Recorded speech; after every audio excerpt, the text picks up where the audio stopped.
전세를 끼고 집을 사는 일명 갭 투자가 최근 세종 등 일부 지역을 중심으로 다시 고개를 들고 있습니다. 이를 두고 최근 거래량 증가와 함께 집값이 바닥을 다지고 부동산 경기가 회복되는 게 아니냐는 해석도 나오는데요. 하지만 고금리 시대 섣불리 갭 투자를 했다가는 역전세 위험 때문에 자칫 큰 낭패를 볼 수도 있습니다. 김건규 기자입니다. 세종의 한 전용 면적 84제곱미터 아파트. 지난 1월 매매가 3억 원에 거래가 이뤄진 뒤 1억 8천만 원의 전세 계약이 체결됐습니다. 매매가와 전세가 차이가 1억 2천만 원에 불과합니다.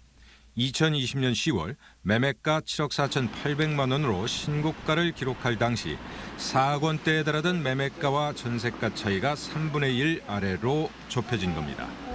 요즘 세종에서 줄잡아 2억 원 안팎이면 세를 끼고 같은 규모 아파트를 살 수 있는데 잠잠하던 갭 투자가 다시 고개를 들고 있습니다.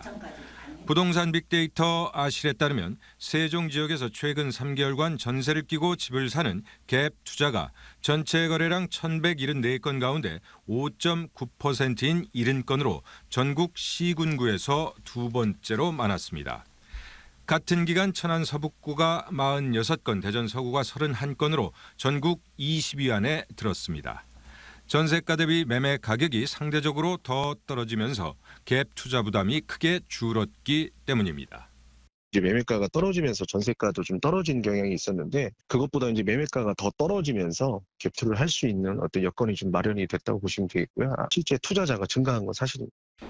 이를 놓고 일각에서는 최근 갭 투자가 급매물 소진 거래량 증가와 함께 나타나고 있다며 집값이 바닥을 다진 것 아니냐는 해석을 내놓고 있지만 금리 부담이 여전해서 거래가 살아나기까지는 좀 더 시간이 필요하다는 전망이 우세합니다. 갭 투자든지 아니면 금매라든지 이런 위주로 거래량이 이제 1월, 2월에 좀 증가한 것을 좀 볼 수가 있었어요. 그런데 전체적인 부동산 시장의 어떤 반전을 대표한다라고 보면 좀 어려울 것 같고요. 아직까지는 조금 관망하시는 게.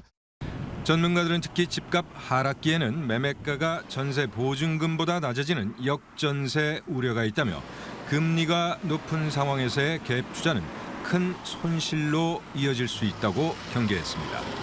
TJB 김건주입니다.